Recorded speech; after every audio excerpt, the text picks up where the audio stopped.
Well, hello again, everybody. Thank you so much for joining us for today's BU Alumni Career Webinar, Everything You Don't Know About Job Search on Social Media. My name is Jeff Murphy. I'm a member of the Career Programs team here in the Office of Alumni Relations. Today's webinar is offered to our 352,000 alumni around the globe, and of course, all of our current students. Throughout your career, BU is committed to helping you define and achieve your professional goals, and we aim to do this by providing everybody with access to a series of valuable online tools and social media communities. As I said at the top, we have alumni and students joining us from some very far away places. I hope that you all know how much we appreciate your participation in this and every program that we offer. Before we get started and before I introduce today's speaker, a couple housekeeping notes for you. Today's presentation is being recorded and will soon be made available for on-demand viewing on the Alumni and Friends website, which you can find at www.bu.edu/alumni. Our speaker today is very eager to answer any questions you may have, and you're welcome to submit them throughout the presentation using the Q&A box, just like you did earlier with the chat. Hover over your screen, have the Zoom toolbar pop up. You're going to click on Q&A. Go ahead, type in your question at any point during the presentation. We're going to save plenty of time to get those at the end. You can also, if you prefer, just go ahead and type that in the Q&A, or excuse me, into the chat. I'll keep an eye on that as well. It's now my pleasure to introduce our speaker for the day, BU Questrom School of Business faculty member and career coach, Victoria Rayel. In addition to being a private practice career coach, Vicki is an adjunct professor for the part-time evening MBA and undergraduate programs at Questrom. She's also on the faculty at Western Connecticut State University. Vicki started her career as a technical recruiter, then transitioned to finance operations at State Street Corporation. After completing a master's program at Northeastern University, she worked as the career program manager and employer relations director, supporting first-generation and low-income college students at Bottom Line. She later took a role at Questrom as the assistant director for undergraduate career services and was later promoted to director of undergraduate career management for the Undergraduate Academic and Career Development Center. As a certified career counselor and life coach, she focuses her career on supporting professionals across ages, stages, industries, and professions to discover a rewarding career that brings energy and joy to their lives. Vicki, thank you so much for doing this for us. This all kind of started because you and I had been in touch over the years, and you let me know that people are finding jobs on TikTok. And I said, well, we need to let people know about this. And I asked you to do a presentation for us, and here we are. So thank you so much for being here. I'm going to get my slides out of the way. You've got a whole awesome deck ready to share with our audience. So why don't you go ahead and get your slides up, and then the floor is all yours. Perfect. Thanks for the great intro. Hi, everyone. So good to see you virtually. Best we can do, right? All right, I'm going to... And Jeff, when I'm in this, they can still see my face, even though I've minimized my panel of faces, right? You can, yeah, we can still see you, and your slides look great. Perfect. All right. So job search on social media, everything you don't know. I want to make sure that we're all clear on the title, because there might be some basics that I sort of breeze through, because I want to make sure that we're getting to the more advanced bonus content that some of you might not be aware of. So here's our agenda.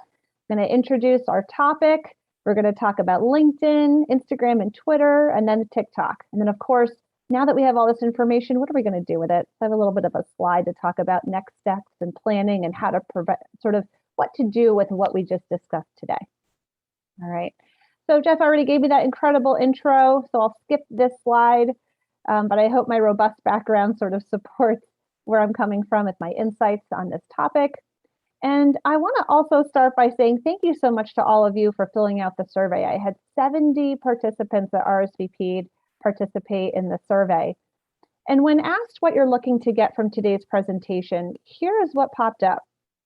Now, the majority of you are in good company, right? How to find job leads on social media across platforms. Absolutely, that is what we will cover today. A lot of focus and a lot of interest and energy were job search techniques on LinkedIn. Also quite a bit of energy on LinkedIn cover stories. The part that I fleshed out a little bit more to make sure this was relevant to everyone was how to build professional networks on social media. So though the job search piece feels sort of one step removed from the networking, right? Because networking can be really robust, right? It could be networking for career research. I'll be talking about this through the lens of networking for job search. So I will specifically show that to you as it relates to LinkedIn. And then, of course, we'll talk about all the other stuff, Instagram and Twitter and TikTok. But it is helpful to see that the bulk of you are really focused on the LinkedIn piece, because that really is one of the strongest tools. Now, in the sort of comments section, someone asked, well, how much do people actually use this tool? Well, I have some data points to share. Of all the social media tools, I assume that most people are on LinkedIn, and you're in good company. 90% of job seekers are using this tool, 90%.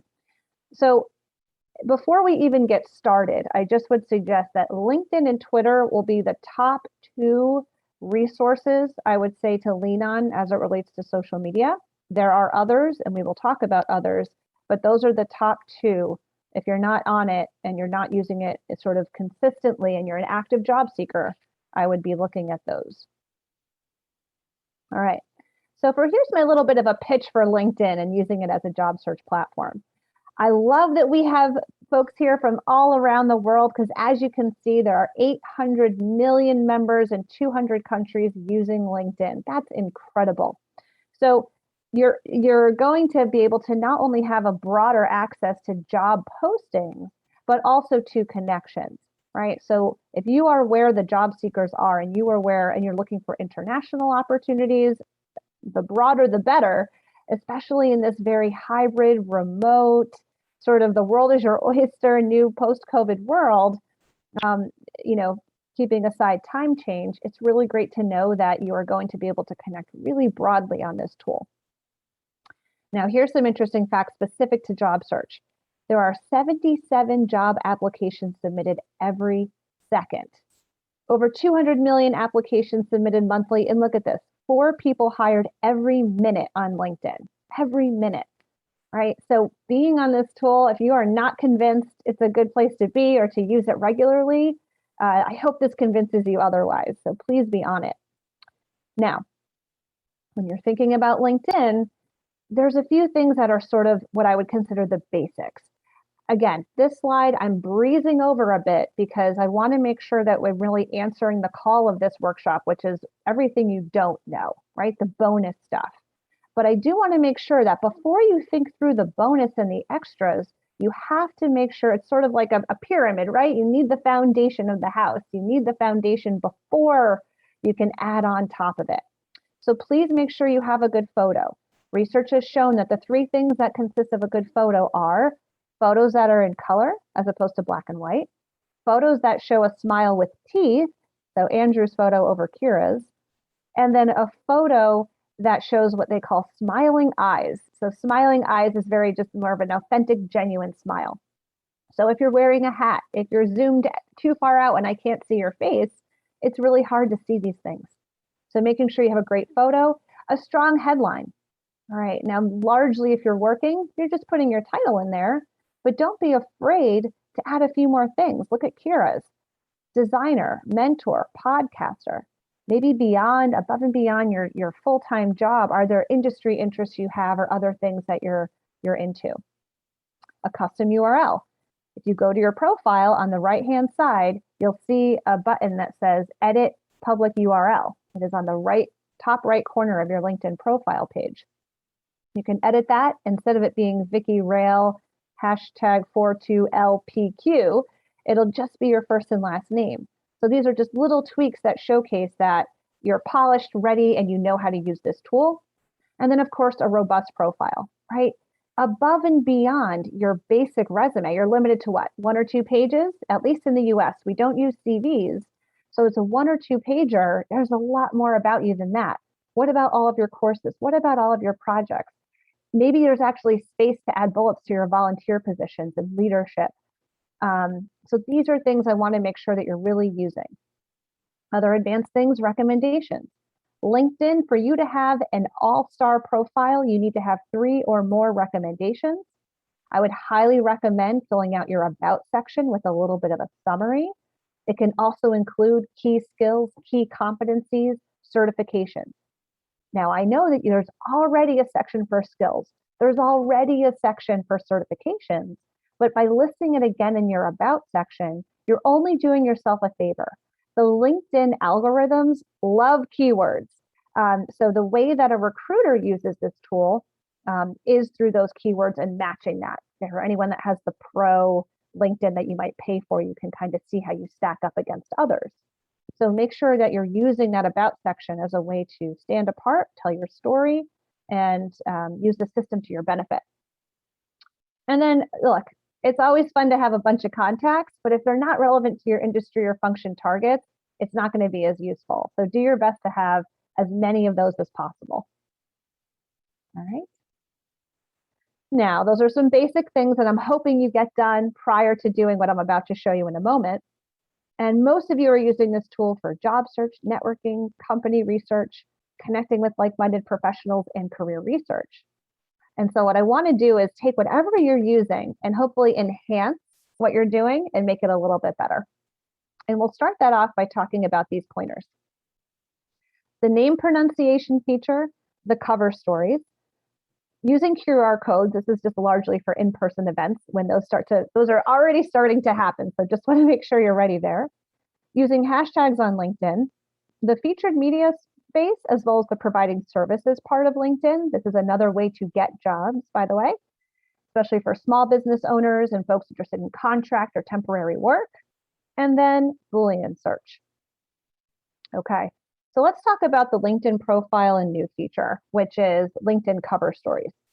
Now, the LinkedIn cover story, I'm not going to show this video because I'm going to talk through it briefly, but if for those of you that want a step-by-step, there's a 1-minute video here that literally shows you step-by-step exactly where to go to upload your video. But I'm going to talk you through it. In order to do a LinkedIn cover story, you need to have the LinkedIn app. That is step 1. Okay. Step 2, you open up your profile on your app, you click on your photo, and it will ask you, do you want to add a cover story? That is it. So all you have, there's nowhere else to click. You open up your profile and you hold on to your photo, and that is where it goes. Once you press that button and you add your story, you can all see that on the first image, add cover story. It'll say, you press that red button in the middle photo, 3, 2, 1, and you're recording. All right, I'll talk about LinkedIn cover story more in the next slide. The other feature is the LinkedIn name pronunciation feature. Also have to have your phone for this one. So once you go on your profile, you click that little pencil for edit, and it says name pronunciation, and then you hold it down and pronounce it. So most people think my last name is pronounced Rayel, but it is Rayel, like commuter rail. So I really, really appreciate this feature because I find that people have a hard time understanding how to say my name appropriately. So please use that if you feel like you're in the same boat as me. All right. I see some questions popping in. I'm really excited to answer those at the end. So hold tight. I promise I'll get to those at the end, as Jeff mentioned. All right, let's talk a bit more about the LinkedIn cover story before we move on. So who typically creates a cover story? How long is it? And what should I say? Now, the majority of people that use this feature that have already used it are people that are sort of thought leaders in their space. This is something you aspire to do. I want a lot of followers on LinkedIn. I publish a lot of content. It's a great way to talk a little bit more about what you're passionate about and get that followership up. Share your expertise. So again, you're a small business owner, someone like myself who wants people to really understand, what I'm all about, how I'm unique and different, what I can provide to you as a client. The cover story is a great way to communicate that. And finding your next job, right? So for job seekers, again, just to answer the second question, this is a 30-second cover story, 30 seconds. So most applications these days are not looking for a video resume. It's your typical piece of paper that you submit online. So the cover story is just a nice way to give a quick overview of you above and beyond everything else, right? I don't have to read your LinkedIn summary. I don't have to read your resume to get to know a little bit more about you in that cover photo. All right. Another thing with how long it is, when you get to your page, you will notice when someone visits your page, the LinkedIn cover story shows up for 3 seconds and then it disappears. That is how LinkedIn will notify someone that you have a story to watch. So then they can choose to click on your photo and watch it. And then what should I say, Vicki? What do I talk about in this 30 seconds? Well, it doesn't necessarily need to be tell me about yourself in an interview, right? It's sort of a brief introduction. So I like to do, what's your name? What do you do? Who do you help? And how do you help? So I'll briefly read you mine. I also would suggest writing a little bit of a script is okay. It's just a good way to sort of wrap your head around what you want to say and make sure that it sounds really good. So I'll read you my script. I'm Vicki Rayel, and I'm best described as a clarity coach. Well, I just ticked off the first two things in one sentence. I help mid-career clients identify what joy looks like at work and support their transition process to reach their goals. So that's what I do. It's who I help. If you're looking to get unstuck in a supportive, energizing, and authentic partnership, then I hope to connect with you. And that is how I do what I do.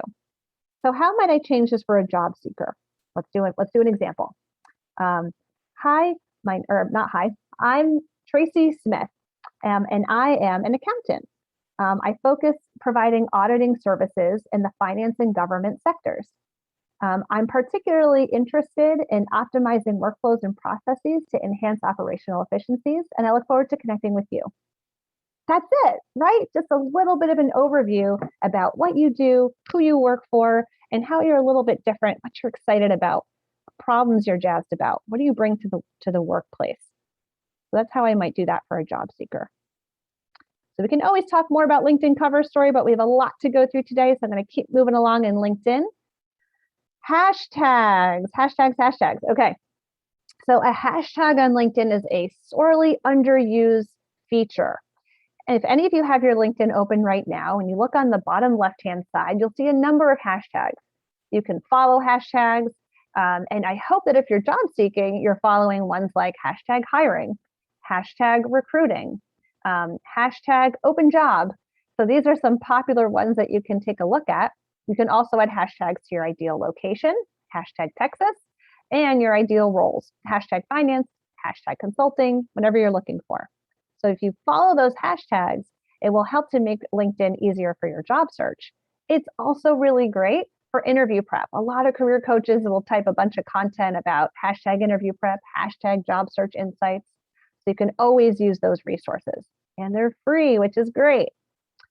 All right. QR codes. QR codes are something that I just want to make sure you're all aware of. So again, it all comes back to have the app. So when you have the app and you're meeting someone at an event in person and you want to, stay in touch with them, having your QR code ready to go is a really great sort of like replacement of a business card. Doesn't mean you need to throw your business cards in the trash. But what if you're at an event with sort of a mixed generation event, right? There's people that are more seasoned in their career, a little bit wet behind the ears, everyone's mixing and mingling. Well, I would hate for someone to come up to you and say, hey, do you have your QR code on LinkedIn? And you're like, what are you talking about? So have your app ready. And these 3 screenshots show you exactly how to get to it. Right at the top of the search bar, click that button that gets to your code. And you can then either scan someone else's code or show your code and they will scan yours. Then you're immediately connected. So I hope that you have the app and that you're using those features. Okay, featured. Now this is a way to give your profile a boost above and beyond the cover story and the name pronunciation. The featured section is a way for you to show projects, blog posts, articles, anything that will sort of show work. This is particularly helpful for anyone that's like a graphic designer, anyone that does a lot of presentations, anyone in marketing. So please use that. It's a really great way to showcase work, and LinkedIn can then sort of act as sort of like a backup to your portfolio, right? To any website that you might have.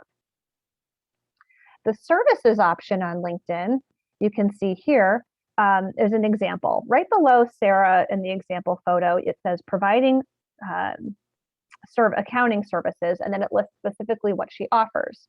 So people can look for you and hire you for project work, side work, or any sort of one-on-one services if you have this feature on your profile. Now, if you decide to use this feature, the popular thing to use, and you can look at it right now, go ahead and type in hashtag open for business and see how many results you get. But you can see hashtag open for business. I'm providing services on LinkedIn. Check out my services page. And so that will really draw business to you and to your page. And then if you look at the second screenshot, you can see that people can actually request a proposal, right? So if you go through the steps of the process, you see that this person's providing the services range. Right here, I showed accounting and consulting, but oh my gosh, I mean, everything from, journalism and writing, anything can be a service. There is no wrong, like photography, anything can be a service, okay? So essentially you say what you wanted, what you're providing, and folks will sort of request, here's what I'm looking for. Mark would get a message and then he would reach out to you to schedule a call. All right, so that's another unique way to maybe find some jobs and positions here on LinkedIn. All right, I know I'm moving quickly, we have a lot to cover. I'm going to quickly talk about Boolean searching on LinkedIn, and then we're going to go into a quick poll, okay? So hold tight. Boolean searching, if anyone has not used these are huge. They're helpful in any search engine tool, from Google to Indeed to LinkedIn. Anywhere you can use the and feature or feature. So here's an example. If I'm looking to network on this tool, and I'm looking for software developers specifically with architect or engineering in their title, you could do software and then in parentheses use or to get that list. If you are using the hashtag feature, if you are doing hashtag hiring and hashtag Texas and hashtag accounting, I'm just going to stick with the accounting example, then any of those hashtags that pop up, all three of them will come in your search results. Because otherwise it just gets overwhelming. There's too much information. So the and or really helps to make this tool just much more efficient for you. So whether it's hashtags, networking, or jobs, make sure you're using these indicators or operators, to help you better organize your search. Okay, Jeff will be sharing these slides with you, so don't worry, you'll have all the notes when you try this out on your own. All right, Jeff, I'm ready for the poll. We're talking about networking. I want to know what you care to talk about before I move on to Twitter. So thank you so much. All right, so here's the poll. What is your biggest challenge networking on LinkedIn? So I want to make sure I cover this before I go on to Twitter and Instagram and TikTok. Cold outreach, networking with alums for support, reconnecting with professionals I haven't talked to in years. What's going on? Vicki, I always do this while we're waiting for our audience to weigh in with their answer. Would you care to make any predictions about which answer is going to be most popular amongst our guests today? In between two of them. I'm going to go with cold outreach or networking with professionals that work at a company I recently applied to.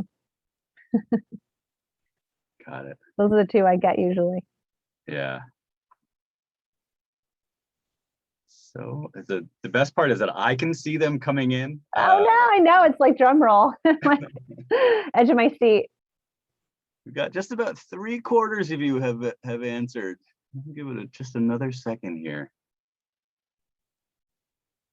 You're close, Vicki. We're almost there. All right. Oh, they're pulling away. All right. Well, let's take a look at the answers here. All right. These results. Cold outreach. Okay, that was tied. Oh, it actually did end up tying. Oh, figuring out the right person to reach out to. Okay, awesome. Let me actually just open that up and take a screenshot for my own use. Okay, cool. Let me just. We have a wide variety of answers here, though. I know. Okay, so what we're going to do, I'm going to quickly just talk about this for a moment, and then I'm going to show one or two examples on LinkedIn itself. I'm going to share my screen, and then we'll move on to the other search tools. But I wanted to make sure that this is as relevant as possible for most of you in the room that I could do. Now, the most important thing I want to be crystal clear about, any networking during job search, I don't care if this is on LinkedIn, Twitter, your neighbor, your old boss, whatever it is. When you are networking for job search, especially if it's with a cold connection, a warm lead, or a referral, you are not, the purpose of this conversation is not career research. Yes, it might be helpful to learn more about their day in the job to help you, wrap your head around it more, but it is not an informational interview. This is not career research. Your conversations for networking are 100% interview prep.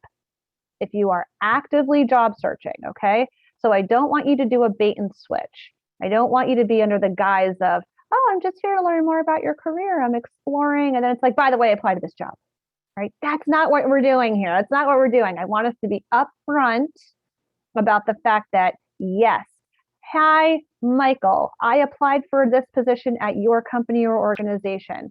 I would love to talk to you more about the culture, the work environment, leadership, the growth plans.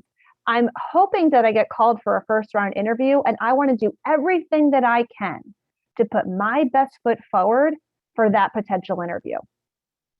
That's what you need to say. Now, the only little caveat to this is the initial intro. Now, here's just a little bit of an example from the Humphrey Fellowship Program at Questrom. When you send your initial invite to this person, again, this is assuming it's a cold outreach or a warm person that you know, an alumni, potentially another alum, you want to add that note. And in the initial note, you only have 300 characters. So when you're sending the message, it's absolutely okay to be a little bit more vague. Afternoon, Frank. I'm currently working as an accountant in the marketing industry. You have an interesting background in global banking. I hope to connect and talk more about your experience soon. Take care. Okay. So in the initial note, we're not saying I'm looking for a job at your company. In the initial note, I'm just saying, hey, we have you do things that I'm interested in and I want to add you.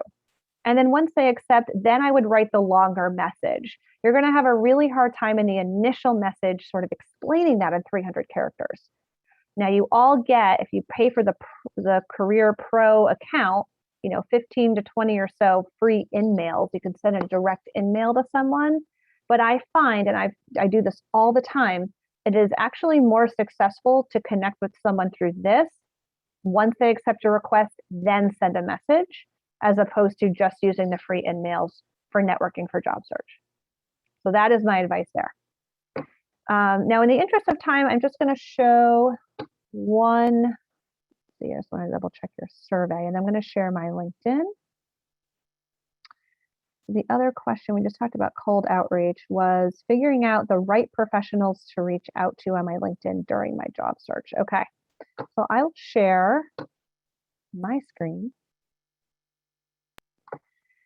Okay, and this is where, I'd really highlight using the Boolean search if it's literally like, I don't know who to talk to, you really want to figure out what are you interested in.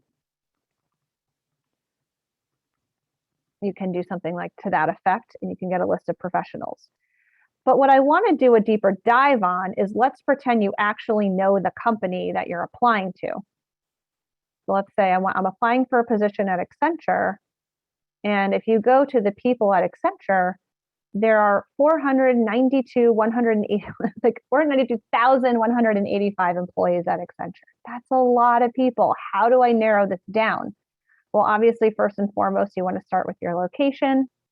You can be more specific than state. Maybe you say, I'm looking for people in New York. And the role that I'm going for is something to do with finance, or say consulting. Consulting. Okay, so consulting in New York. I've already narrowed it down to 7,300 people. That's a little bit better. I can chew on that. Now, there are 3 types of professionals I would recommend you reach out to. And after this, we'll move on to Twitter. The 3 professionals I would reach out to are someone in recruitment. Now, recruiter's tricky, and here's where the Boolean searching helps. Recruiter or talent acquisition or human resources or people operations. Those are some of the top titles that recruiters have these days. So your whole goal with a recruiter is simply to waive your application. You are not trying to schedule a phone call with one of these folks, all right? So if you reach out to, there's 86 people. Now this person says Denver. Not sure why that is, even though I filtered by New York. So I'd have to make sure they're in the right location. But I want to make sure that they are at least in the right location. It's maybe, depending on what role you're in, could affect sort of what level recruiter you're reaching out to. And then you would want to message that person, right? And you're just letting them know, hi, Jerome, I just want to flag my application. I applied for XYZ position at Accenture, and I hope to hear from your team on a phone screen, right? That is the only communication really here that we're looking to do if you've already applied. The next person that I'm looking for is probably going to be equal level to you. So if you went for an associate, position, then I want to look for other associates, because the people in that role, not only do they have the power to refer, I don't care if they're a hiring manager, anyone at this company has the power to refer you to that job. That is the golden ticket. Referrals are more likely to get an interview or equal to that of, say, an internal hire to the company. So that's really going to give you a boost. But they're also going to be able to tell you about the day on the job. Oh, and by the way, what did they get asked on the interview? How did they stand apart to get that job? So going for a peer or someone already in the job is really going to be a great target. Okay. And then the third ask or person I would look to connect to is someone that is a level above. So that may be the director level or executive level, depending on what role you're going for. Those are the folks that make the hiring decisions. Those are the people where the question is less, hey, I want to learn more about your day in the job, but more, hey, I see what your team is up to. I applied for the role, the associate level role within the consulting team, and I hope to hear, on the next steps in the process. Now, the challenge with that is if there's a lot of different directors at a huge company, you don't know if that's the right person and if you're the person working on their team, right? So that would probably be the last ask I would do. I would hope to connect with the associate or younger person in their role first. Maybe you could figure out who is the right hiring manager. Then you can send that message. Okay. You want to try and be strategic about these networking outreach conversations.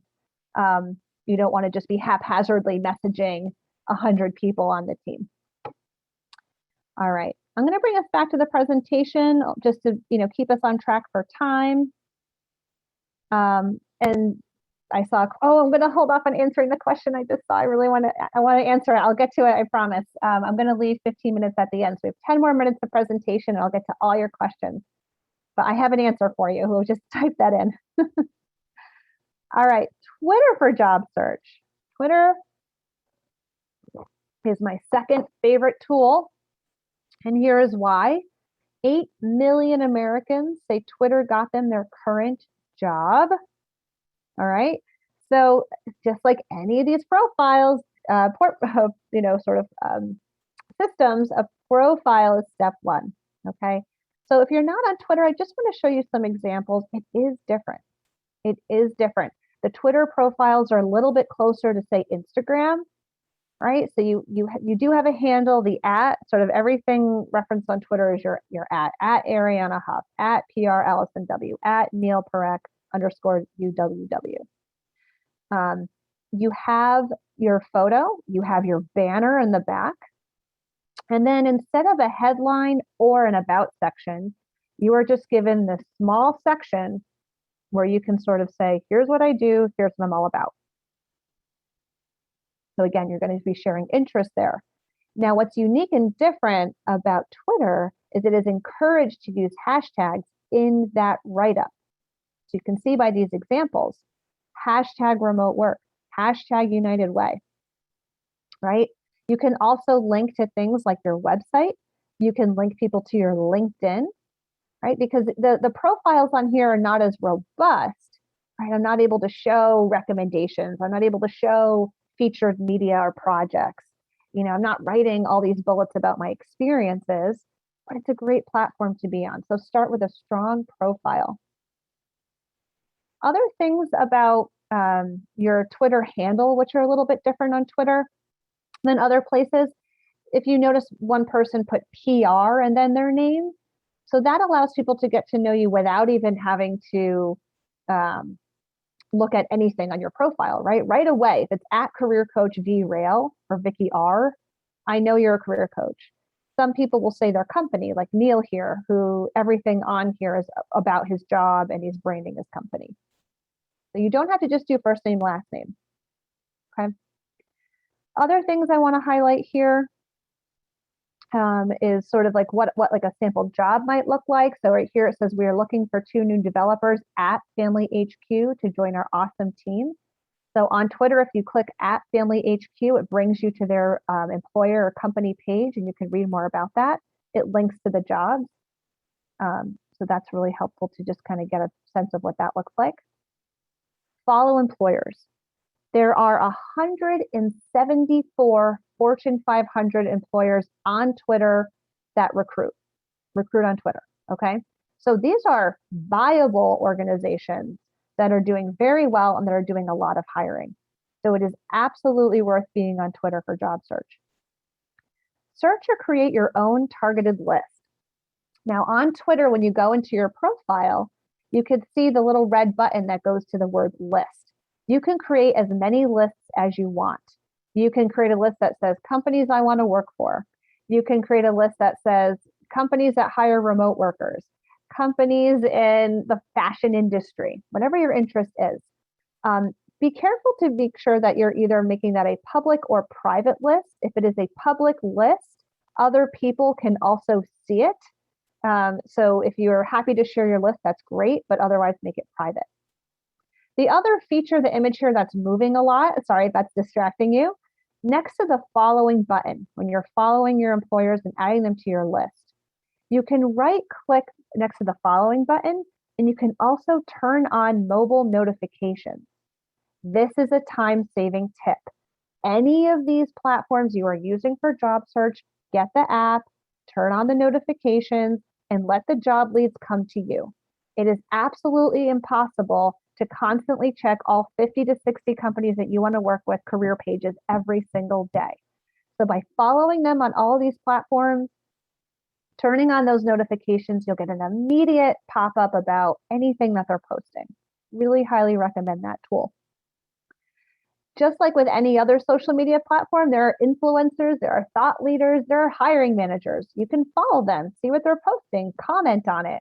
This is all about a way to build a reputation and also build a brand. Of course, you can create content on this tool, just like with many other tools. So whether you're sharing articles, whether you're sharing your insights, I would say that on Twitter, people are a little bit stronger in sharing their insights than on LinkedIn. It tends to be, sometimes it can be brash.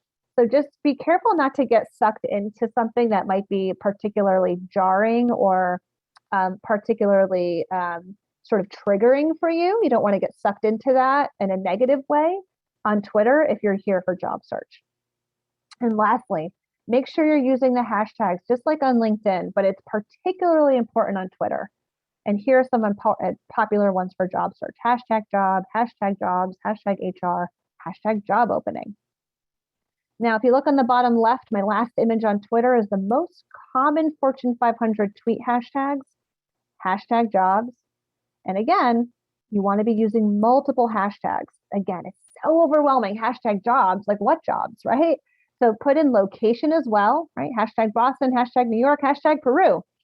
And again, job type, like hashtag accounting, like I said earlier. So get on here, create a profile, and start following some companies and use those hashtags. All right, I have a quick slide on Instagram or two, and then we're going to talk about the TikTok resume and then off to questions. All right, when to use Instagram for job search? Branding, branding, branding. I would say that it's a really good tool if you're trying to create an image. It's particularly popular for those in fashion, anyone in like the consumer product goods industries, communications, even nonprofit. So it's a really good tool to brand yourself, to create an image, to have you sort of be looked to for advice or insights on something. Great place to go for interview prep. A lot of articles, videos, really quick, easy. You can kind of scroll through. It can be entertaining, but it's also really helpful. So you can follow people that are posting relevant content. Hashtag remote work. There's been a huge increase on remote work and using Instagram to find remote work. So hashtag remote work. This is a really good tool for finding some positions there. Following employers. So at Rosetta Stone is sort of an example here. You can also see how other companies are sort of like using Instagram to brand their companies. So right here, for millennial hiring, this is a top platform, right? So employers want to go where the user is. So if they're trying to get more of a millennial pipeline and they're saying, hey, you know, we're showing that we value diversity. Here's our photo, you know, hashtag AT&T Discovery Direct, right? Whatever their hashtags are. You can see another sample here, now hiring. This is a sample job description for a financial specialist at Bose, right? So if you're following Bose, you're going to get that alert. Or if you're looking up hashtag hiring or hashtag financial specialist, you would have found this position as well. Here's another operations director position, active open job on Instagram. You can see what that looks like. So again, it's just an image. Instagram's all about, it's scrollable content. That's what Instagram's all about. So if you're not on it, this is what it is. It's a photo or it's like an ad, if you will, and that is it. You can also see that companies like Salesforce have their own Instagram account. It would look like this, Salesforce Jobs.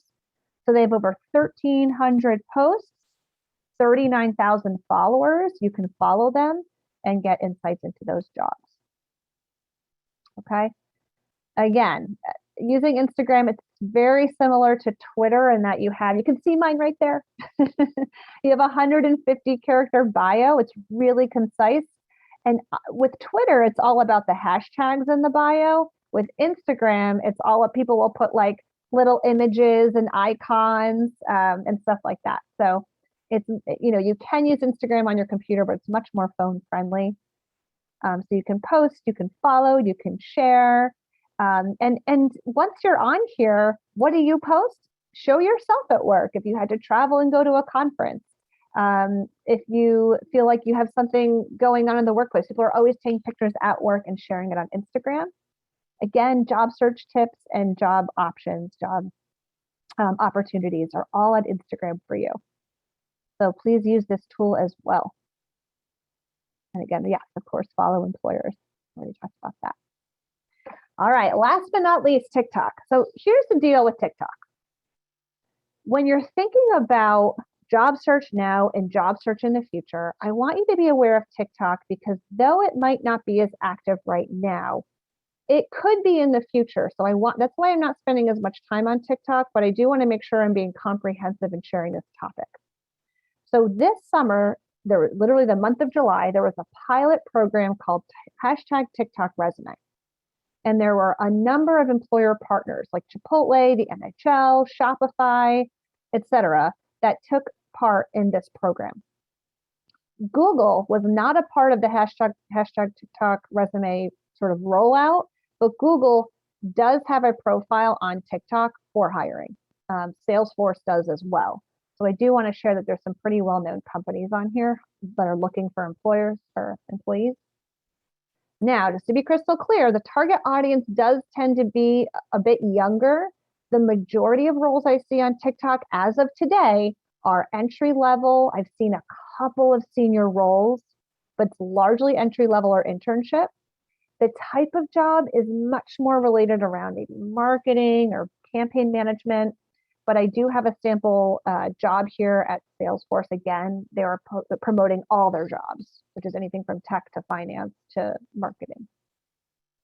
So I'm going to share my screen and show you a quick video of a sample job promotion. And then I'm going to show you a sample TikTok resume. So I'm going to show you just two quick videos. One, again, is a sample job. One is a sample TikTok resume. And there's additional videos on here for you that you can watch later. But I want to make sure that I get to wrapping up some questions for you. All right, let me just pull up my video. My agency's hiring, and Okay. if you're looking for a job, stop. Just pause it. So every time you click on it, it plays right away. Here we go. And My agency's hiring, and I think we should chat. Okay, my name's Audrey. I co-founded an influencer marketing agency with my sister. We specialize in TikTok and we are growing like crazy, so we need to hire a campaign manager and some discovery assistants. The ideal candidate for the campaign manager would be someone extremely detail-oriented that's worked in marketing for an influencer marketing agency or has campaign management experience. The discovery assistant roles are really just people who are passionate about TikTok, spend a lot of time in the app, and understand who the best creators are and who the up-and-coming creators are. Don't shy away if you don't have extremely relevant experience. Honestly, deep down, I just want a hustler that's really creative that wants to join a growing agency. All right. Why you should. You get the point. So it's a little bit choppy. You know, you have the text on the screen. It's not your normal job posting, right? Very different. And so the way I found that was hashtag hiring on TikTok. All right, now here's a sample TikTok resume. Student at the University of Washington, Seattle. I'm driven with confidence, I love keeping organized, I'm adaptive, and I'm a team player. First, I'm really experienced in social media management and content creation, and I'm also looking to pursue a career in the public relations and social media field. Outside of school for 2 years now, I've been working with local businesses to uplift their strategy and their content creation. Here's one example of a business that I create content for. I'm extremely driven and created my very own internship at this nonprofit in Seattle, where I work with the business development team to create content. This past semester, I worked with TikTok as a TikTok representative for my school. Through this position, I was able to learn new ways of communicating and engaging with online communities. I also run a food blog that highlights different restaurants in my area, and here are a list of brands I've worked with. My true passion is communication, and I can't wait to work with you. Let's get in touch. All right. So you see a theme here. They're a minute long, right? They're a little bit, you know, that choppy. You can be really creative and have, like words on the screen and images in the background to really show that you know how to sort of really promote yourself. You're giving a background of your overview. It's almost like tell me about yourself, but you can show proof along the way. There's a little bit more flexibility to be creative and fun with your TikTok resume. I don't see this as being like a super relevant right now. Everyone should get on TikTok. Everyone needs to be on here for job search. But I do want to make sure that if you've never used TikTok before and you're interested and curious about it, to create an account, it's really simple. Don't worry about having this whole fleshed out profile right now. And think about, what's a good hashtag resume, go on TikTok and check it out. Again, making a resume on there is all about having a video. Now, it's not like LinkedIn. It's, you have your bio and that's it. Your resume does not connect to your profile. You use it as a post. So you post your resume, you introduce yourself and you do hashtag TikTok resume, hashtag job searching. And then if somebody types in hashtag resume, hashtag TikTok resume, you will pop up. It is a post, right? It is not something that you're submitting. So it's a little bit different. If a company is hiring on there, they will give you specific instructions into how you should connect with them, whether it's messaging them directly through the tool, sending them an email, or forwarding them sharing that you did your hashtag, your post. They'll create a space for you to submit that. So it's a little bit different, a little bit unique, and I just want to make sure that we at least talk to it since it's a very new an option out there in the industry. Okay. All right, we're wrapping up here. So what now? You have all this information about it. I would choose one or two platforms that really connect to, if you're a millennial, maybe get on Instagram. If you're not a millennial, maybe get on Twitter if you're not. If you're a little bit, younger, maybe think about TikTok. Creating a strong profile, demonstrating interest and skills, get on those apps. It is really helpful to be active weekly, whether you're posting content, liking, sharing, and commenting. Following relevant companies and following relevant industry professionals will all help you be active and successful on these tools. All right, Jeff, I'm ready for questions. I could talk for hours on this. There's a lot of content, but while you're pulling those questions up, I do just want to quickly share again, if you are a Questrom alum and you've graduated 5+ years ago, you can schedule an appointment with me on Handshake if you want to connect. And then for anyone else on the call, feel free to visit my site, victoriarayel.com. I am offering a 25% off discount on all services. Just use the promo code BUalumni25, and that expires February 15th. Vicky, you covered a ton today. I know. Thank you. And I love that you sort of said this at the end, and I just want to reiterate it. You're not telling everybody that they need to be on all these platforms in order to get a job. You said it clearly on your last slide. Pick one or two that align with your career and your goals, and make sure that you're thinking about that as a strategy. Some folks asking questions, I think, had a similar kind of reaction to the TikTok resume that I did. You and I were laughing about it the other day. Not from I'm very impressed by McKenna and her TikTok resume, and I want to be clear about that. We have a big group today. We have a lot of questions. Could you put up your last slide again? Just, I want to make sure people know how to follow up with you. I want to ask you this. We got a lot of great questions, many of which are good job search questions, not necessarily questions about job search on social media. So Vicky, are you open to having people contact your questions that maybe aren't about some of the things that we talked about today? Sure.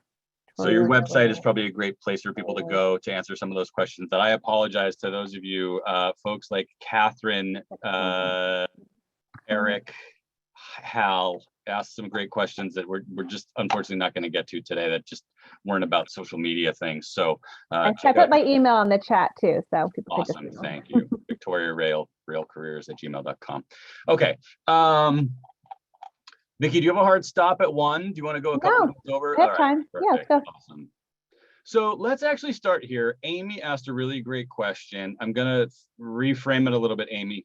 Vicky, you are not a cybersecurity expert, unless I'm mistaken. Okay. So Amy made this interesting point. I did not know that. She's saying that a lot of intelligence analysts and security experts have actually said that TikTok could be deemed as spyware. News to me. I did not know this. But what do you say to your clients who express concerns about the internet, job search, LinkedIn, whatever it might be, and kind of information security? What do you say to folks who are worried about kind of the world that we live in and information being online? That's a great one. Yeah, I mean, obviously people have to be careful. Like, I know people all the time that will post their resume on LinkedIn and it has like their address, their phone number. I'm like, no, don't do that. Like, just your name and your email is plenty. So the first tip I give is to just be mindful about how much you are sharing, right? So there are a lot of settings and features, for example, on LinkedIn. Unless you're a first degree connection to me, you might not be able to see my last name if I have the feature say so, right? So it only says like Victoria R. You don't even know my last name. So there's a lot that you can have control over in the settings to help you decide who sees what and how much they see. I don't even need people to see my photo or my name. It could just say LinkedIn member, and I make a private profile and I only connect to people that I want to connect with. So I think with most of this stuff, you can kind of cherry pick it. I think if you're really concerned, again, I would say probably just focus on LinkedIn. That might be like the best one that gives you the most control. And then my second advice to that would just be, if you're really uncomfortable with this stuff, I mean, I can't guarantee safety on any platform, right? So that's certainly not my expertise. You're just going to have to go old school. You're going to have to go traditional, pick up the phone, make some phone calls, go to in-person and virtual events live and meet people that way. The best that you can do. Which you have to understand might actually end up limiting your options. Yes, absolutely. Yeah, right. Absolutely. Okay, combining a couple questions here from Melissa and Eric. You touched on InMail on LinkedIn and LinkedIn Pro. This question always comes up. I'm always interested to hear people's take on it. Do you think that LinkedIn Pro is worth paying for? I'm guessing that it kind of depends on people's situations. And do you know any kind of like data about percentages of folks that you touched on, accepting connection requests versus LinkedIn InMails? Have you seen data about how that ends up working out for people? Yeah, so to answer the first question, I would absolutely recommend getting the career version of LinkedIn and paying for that if you're in an active job search. The feature that I would say I like the best on that tool is twofold. One, on the recruiter side, you kind of pop up higher because there's like little gold IN right next to your name, and it just kind of makes you pop a little. The other thing I like it is when you apply, they give you like a really robust report on where you stand against all the other applicants, top skills, what percentage you're at, where are other applicants coming from, what background do they have. So you're really getting good insights into the applicant pool if you sort of have the pro account. So really only worth it if you're an active job seeker. There's a lot of other features, like I said, the free in messages. You can see every single person that looks at your profile. You can see, as opposed to seeing just the top 5. So you're like, oh, who's scoping me out? So that's really nice. I mean, the premium, yes. Yeah, so some, when you go in there, yeah, the premium package. So when you actually, there's all these different ones. There's the pro, there's the recruiter, there's the this. Just think of it as premium. That's the easiest way to talk about it. Sorry, streamline my comments. The second question is no, there's no percentages or data on how many that I have that show how many people will accept an in-mail request or respond to that versus a non. But I have just, when I network on behalf of my clients, I don't know why, but I just get more responses when I do a message and then they accept the request. I just get more back. And maybe it's because it's short and sweet and concise and they don't want to read a whole long thing for someone they've never met. That's my assumption. Sure. John asked a really interesting question that kind of turned this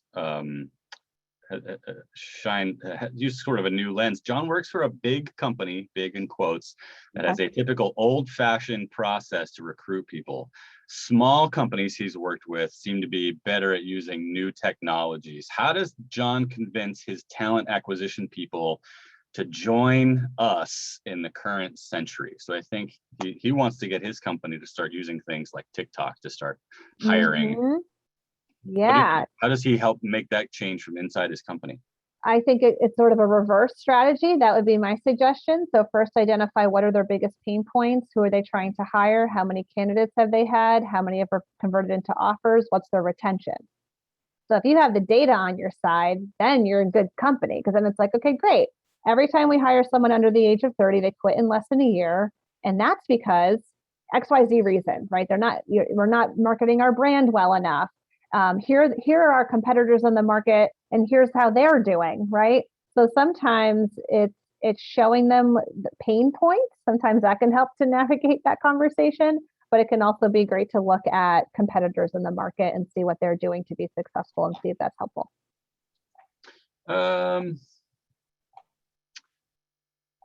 This is a question that comes up a lot too, and I don't think there's a right or wrong answer, and I'm always curious to hear people's thoughts on it.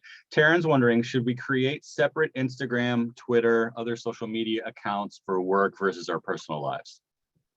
Yes, I absolutely, yes. And you can see on some of the screenshots that I shared that there was a space to have your personal account. I think it was on Twitter. So you could put your LinkedIn, you could put your personal Twitter account on your professional profile. So if people want to link to that and see all that stuff, they can if you want them to. Absolutely, though, I would separate the two. We've hit our hour. For those of you that have to go, thank you for being here. We're going to keep going and answering a few more questions. Thank you, Vicki, for running over. Yeah, apologies do it. to those of you that have to take off, but thanks for coming. I'll send an email with the slides and the recording so you can see anything that you might have missed. Pam just asked a super interesting question that I always wondered myself. So Pam, thanks for asking this. Does it help to use the hashtag open to work, or is that a turn off? She's been told by recruiters that they specifically look to recruit people who are not actively looking for a job. Yep. Yes. So I so badly want to share my screen, but when you go on to open to, I'm just going to share my, can I share my screen? Go for it. Yeah, sure. I'm going to do it. Okay. So here's what you do. When you click the open to, finding a new job, you have an option to click this little button here and say, I only want recruiters to see that I am looking for a job on LinkedIn. That is typically the one that I suggest people to click for exactly the reason you just mentioned. All LinkedIn members, okay, then that's when you get the hashtag hire to open to work. I like this button personally. The reason I know some people that have really strong opinions on this is really a preference thing. So it's okay if you like the hashtag open to work, okay? My opinion is when you're trying to just have networking conversations for the sake of it, like maybe I'm just trying to talk to people because I'm just trying, maybe there's like 20 companies that I have on my list that are not actively hiring for what I want to do. and I just want to build inroads and relationships at those firms. Well, if I'm using the LinkedIn tool to do that and they see hashtag open to work, it might shut the door down for them to want to talk to me because they're like, oh, we're not hiring for what you're doing. And then boom, they're making assumptions. So for that reason specifically, that's why I don't love it. But do what works best for you. That's a great point. I know we had a good question from Olu in the chat, and Olu, I hope you're still here. And also, Vicky, I hope you're seeing this. A lot of people weighing in the chat just with their thanks and saying how great this was. And Oh, great. Also, and John, I think it was John pointed out that with the LinkedIn Premium, you can always get it for free for 30 days, and sometimes that's enough. So thanks for pointing that. Yeah, I put agreed in the chat when I saw that. I put agreed. Right. I said, yes, you're right. It could be enough. Okay. Where was your question, Olu? Olu was you made the point earlier when we were talking about LinkedIn and who to look for and who to connect with. Vicky, you said find the recruiter and then find somebody on the same level as you to connect with. And Olu wanted to ask, wouldn't finding the same level people as you see you as potential competition? That was the question I wanted to answer. Yes, thank you for bringing that up.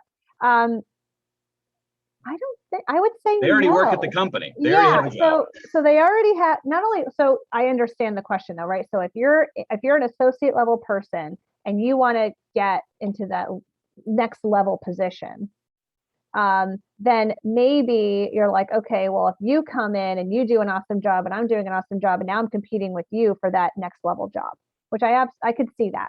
But for the purposes of the active job search in the present, you're not competing you're not even on the same wavelength because you're not even at the company yet.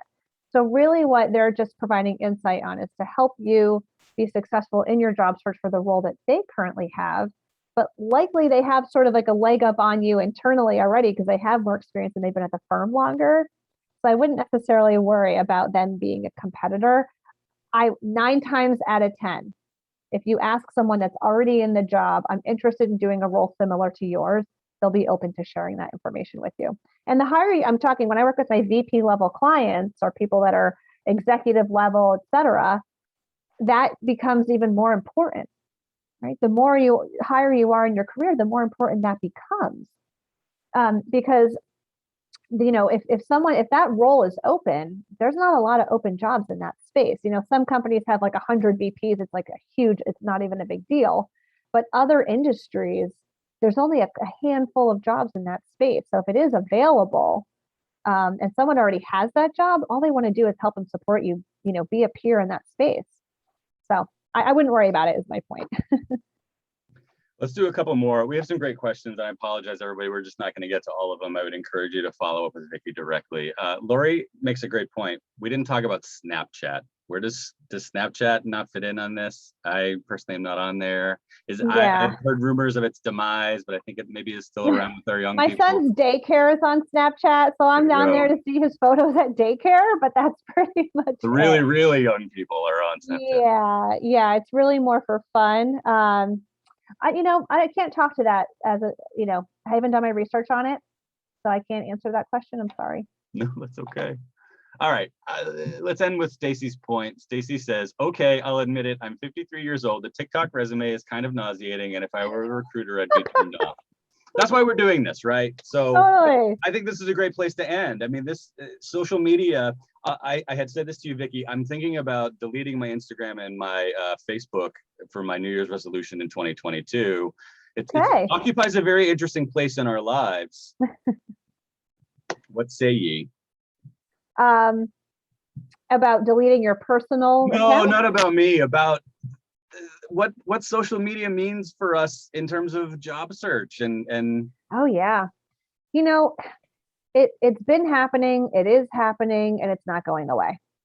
That's what it is. And so I think it's just finding a matter of where are the opportunities that connect with your targets and where you're at in your career, and then doing your best to engage on those platforms. I think a lot of people, it feels overwhelming and it's like, where do I start? So just pick one, create a profile, be active, do it once a week, get the app, get the notifications. It takes you 2 seconds to open it up and say, congratulations on your promotion, happy birthday. You press the button and you move on. It's not that much time. So I would say it's absolutely worth it to be engaged on at least one of these tools. again, LinkedIn and Twitter is where I'm pushing folks really for this. But it's not going anywhere. So I think it's just a matter of either you could stay at your company and your job and just promote and move around and say, I don't even want to think about this. Or you can dip your toe in the water and see what happens. And again, this is all presented as food for thought and not a directive, not a you must do this. And that's what I appreciated about your presentation today. And I thought you made me think about a bunch of things. And so I really appreciate that you're willing to do this for us today. I can tell you, Taryn said in the chat, one of the best alumni webinars that I've ever attended. Thank you so much. Oh, I'm so glad. Vicki, this was awesome. Absolutely. Yes. And again, if folks have other questions that weren't answered, please email me. I see other things about 500 plus followers, and recommendations and tips on that. I'm happy to answer all those questions. So just shoot me an email. We're over time, but I have to say, I don't think of this as social media, but I want to make sure that you all check out BU Connects. This is the university's new online networking and mentoring community. Visit it at buconnects.com. If you're not on there yet, you can be up and running in minutes by signing in, creating your profile with your LinkedIn account. You can port all your information from LinkedIn over to BU Connects and be up and networking in minutes. We've got online networking groups based on your industry. You can easily find other alumni, whether it be in your industry, at a company that you're looking to make connections, alumni who have raised their hand and said, I'm willing to help you with this or that. It's a great resource. I'm actually doing a webinar on a guided tour of BU Connects and how to reach out to people willing to help next Wednesday, October 17th from 12 to 1. You can sign up for that now on our website, bu.edu/alumni. Thank you again, Vicki. This was fantastic. Absolutely. We're always pushing students to use the tool. So go ahead, get on BU Connect. Thanks for backing me up there. Yep. Thank you to all of our alumni for tuning in. Specifically, want to thank those of you who've donated to BU. I hope you all have a great day or a great evening wherever you may be. Take care.